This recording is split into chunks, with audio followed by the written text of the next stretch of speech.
Hello नमस्कार मित्रों, आप सभी का हमारे यूट्यूब चैनल में स्वागत है। आज हम बात करेंगे कि कैसे स्थान पर रहने से प्रगति होती है और किस समय नौकर, बंधु, मित्र, पत्नी की परीक्षा होती है।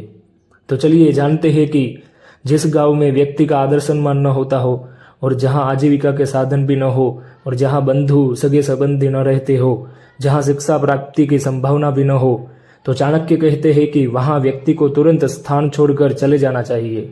और आगे कहते हैं कि जिस गांव में धनवान, वेदज्ञ पंडित, राजा, नदी या तालाब, वैद्य यानी डॉक्टर, ये 5 जहां न हो वहां भी नहीं रहना चाहिए, क्योंकि कोई भी गांव में धनवान लोगों से ही व्यापार की वृद्धि होती है और जिस गांव में धनिक रहेंगे तो व्यापार भी बढ़ेगा और गांव समृद्ध रहेगा।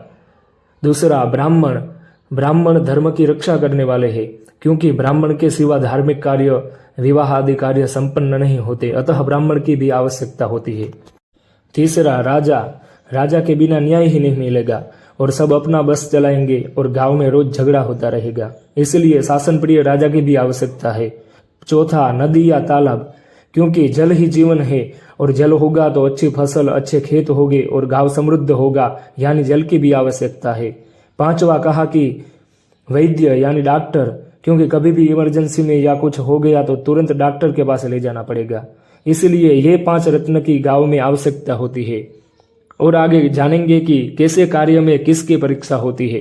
कहा कि किसी भी काम लेने में नौकर का पता चलता है कि वो योग्य है या नहीं, ऐसे नौकर की परीक्षा होती है।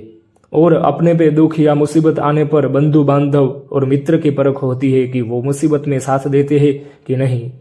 और जब व्यक्ति के ऊपर अधिक कष्ट आ जाए और वह धनहीन हो जाए, तब पत्नी की परख होती है कि 7 वचन लिए तो थे पर साथ निभाती है या नहीं, ऐसे पत्नी की परीक्षा होती है। और आगे ऐसे ही वीडियो देखने के लिए हमें फॉलो और सब्सक्राइब करें।